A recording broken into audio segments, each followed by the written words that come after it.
The Lord be with you. A reading from the Holy Gospel according to Matthew.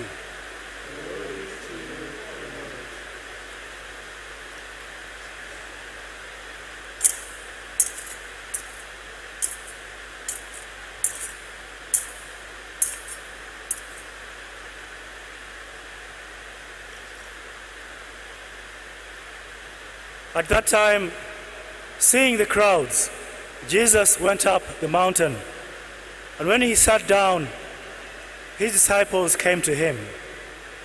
And he opened his mouth and taught them, saying, "Blessed are the poor in spirit, for theirs is the kingdom of heaven. Blessed are those who mourn, for they shall be comforted. Blessed are the meek, for they shall inherit the earth. Blessed are those who hunger and thirst for righteousness, for they shall be satisfied. Blessed are the merciful, for they shall obtain mercy. Blessed are the pure in heart, for they shall see God. Blessed are the peacemakers, for they shall be called sons of God. Blessed are those who are persecuted for righteousness' sake, for theirs is the kingdom of heaven. Blessed are you when men and women revile you and persecute you and utter all kinds of evil against you falsely on my account. Rejoice and be glad, for your reward is great in heaven." The Gospel of the Lord.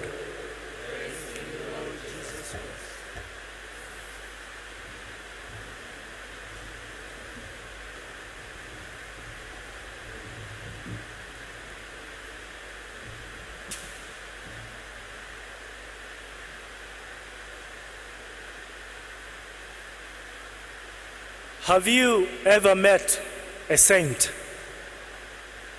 Anyone? Have you met a saint? No? You haven't met saints yet.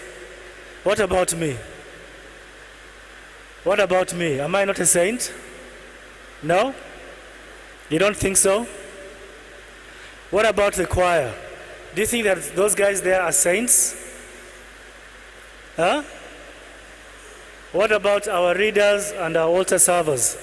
They look very holy, huh? In their white garments. Are they saints?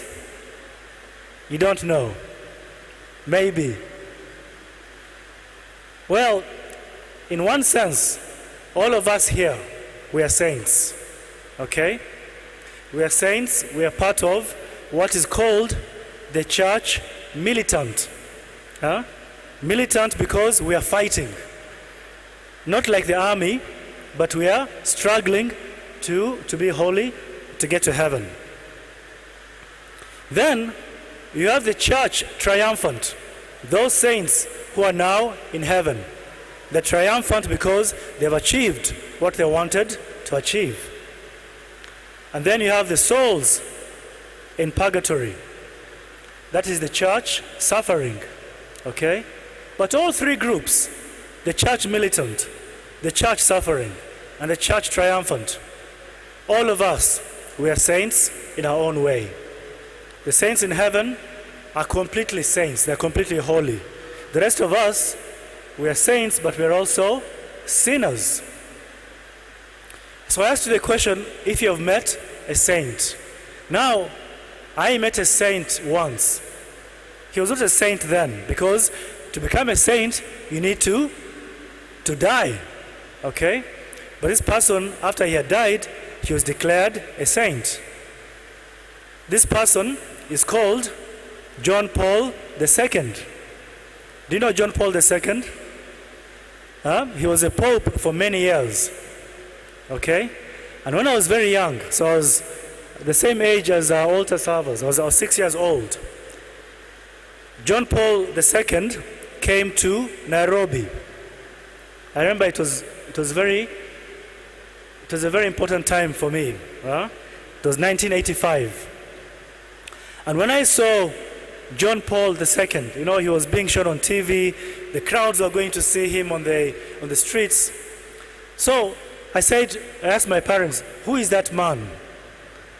Who is that man that people are going to see? So they told me that man is the Pope. And I asked my parents, what does the Pope do? So they say to me, the Pope is the most important person in the Catholic Church. He is the head of the Catholic Church. He's the leader of all Catholics. Okay? There are more than 1 billion Catholics, and the Pope is our leader.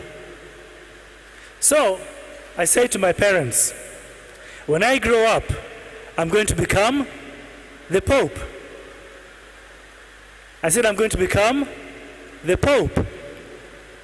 So obviously I was very young. I did not know what I was saying. But that was very important because that is how my vocation to the priesthood started. When I said to my parents, when I grow up, I want to become the Pope, my father laughed at me. He said, you're not even a priest. How can you become a Pope? You have to become a priest first.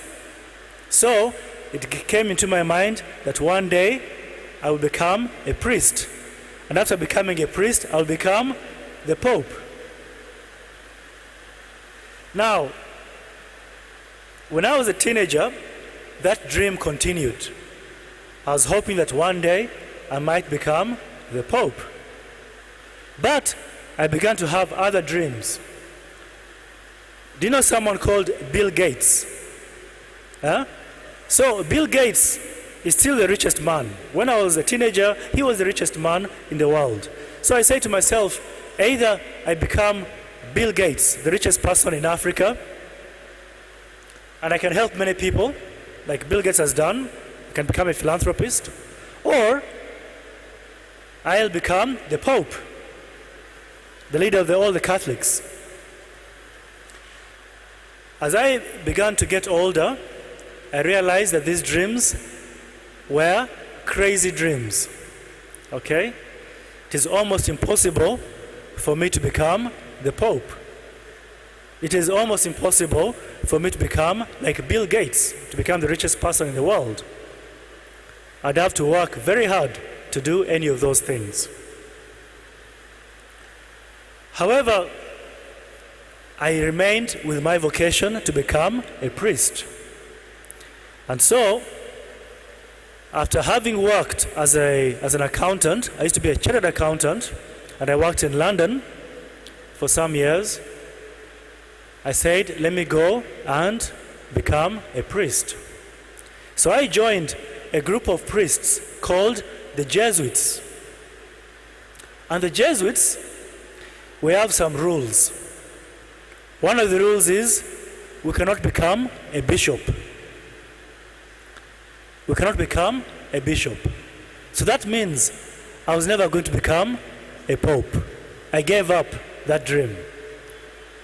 Now what is very strange is the current pope is a Jesuit. How did that happen? Even us were very surprised. We said, how did this man become the pope? The Jesuits don't even become bishops. But Pope Francis, when he was a priest in Argentina, he was asked to become the Archbishop of Buenos Aires. Then he became the Cardinal. Then he became the Pope. That is very, very unusual. Ordinarily, the Jesuits, even if we think we are very intelligent, we think we are very smart, but we never become bishops. Okay? And this idea of becoming the Pope, or becoming the richest person in the world, I discovered it's not something which is unique to me. Okay? When I meet these young people here and I say to them, what do you want to do when you grow up? Of course they have big dreams. Okay? Even most of you here, all the time that you went through school, even now as adults, you always want to be at the top. You want to be the most intelligent. You want to be the most beautiful. You want to be the richest person. You want to have the best car, the best dress, You want to be the boss, you know? We spend so much of our efforts trying to obtain these things. Wealth, power, fame, you know, beauty for women. We try to obtain these things because we think they are good things. And even in the church, you might find people who are obsessed with these things also. They are priests, they are religious people, sisters and brothers who want to get more of what is available in the world. They want to become a bishop, for instance. Or they're very interested in how they dress. They want to have a nice car. They want to have a nice parish, you know. But in fact, the way to be holy is completely the opposite. And Jesus shows us the way to be holy. The way to be holy is not to be the most intelligent person in the world, or the richest, or the most powerful. It is the opposite. It is to be the weakest, to be the poorest, to be the one that people don't really appreciate. That is how to be holy. So when Jesus was born, was he born in the best hospital in Israel? I don't know which is the best hospital in Rwanda right now. Is it still King Faisal? Yeah? Was Jesus born in the best hospital? No. He was born with animals, in a place where animals are kept, a very dirty place. That is where the Son of God was born. To show us that he is one with the poor.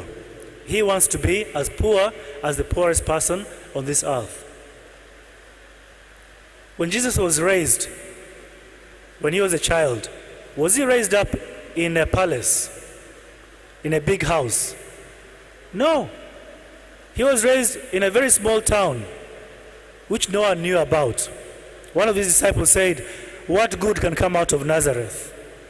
That is where Jesus was raised.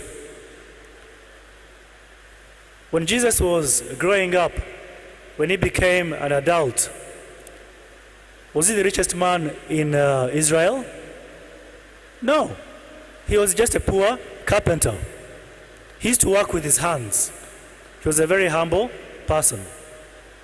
And even after he began his ministry, Jesus continued to be very humble, very poor. He had nowhere to sleep.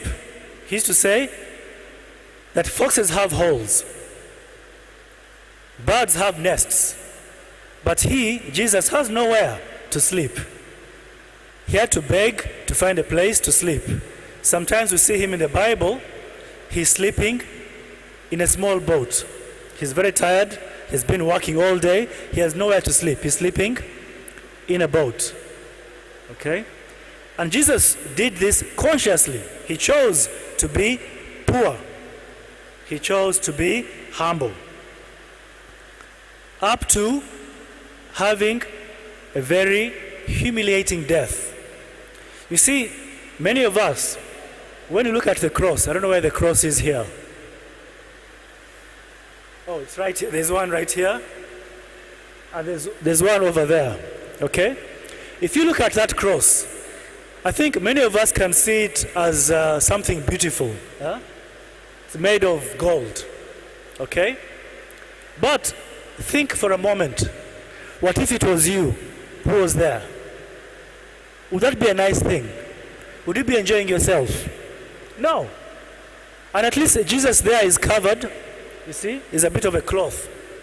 When the Romans were executing their prisoners, they executed them naked. So Jesus was completely naked. Okay? It was a very humiliating death. To be there naked in front of everyone, suffering in pain. That's the death that Jesus chose for himself. He didn't choose a nice death in a hospital with a family around him. No.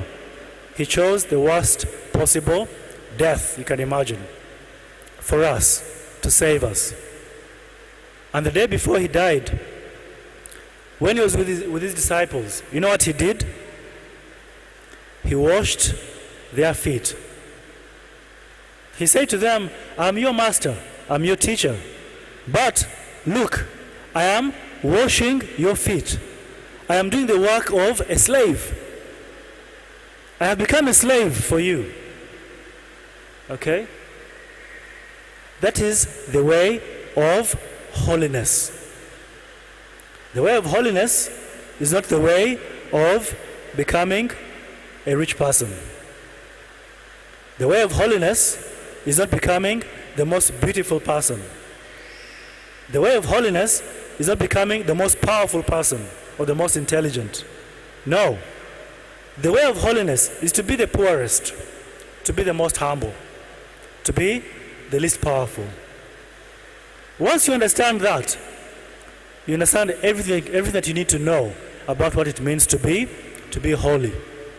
Because someone who has chosen the way of poverty, of humility, does not fight other people. A person who is not in search of power will not be fighting anyone. They are content with what they have. They are content with who they are. That is the way that Jesus is calling us to be holy.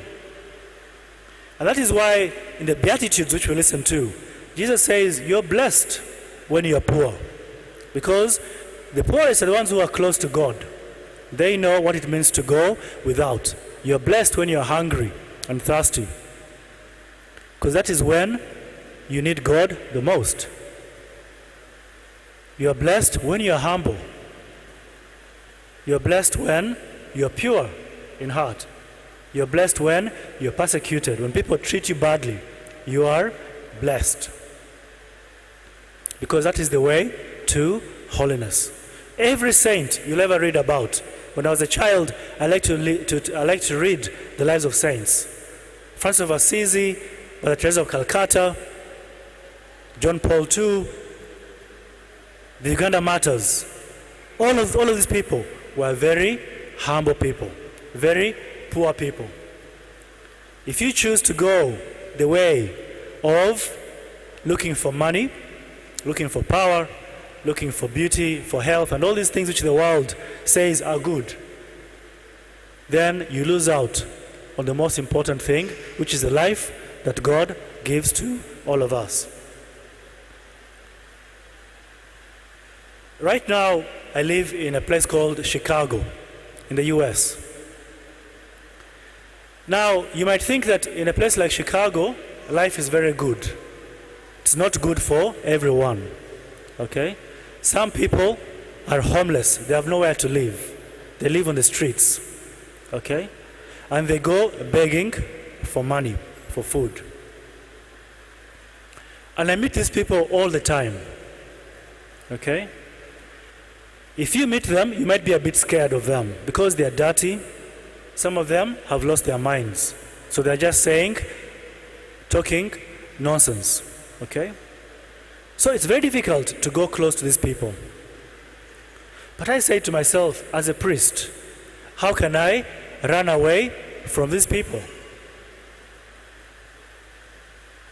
They're the poorest people here in this country. So if I encounter them, I need to find a way to show them that they are loved. But it is very hard. So one day, actually very recently, maybe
Testing.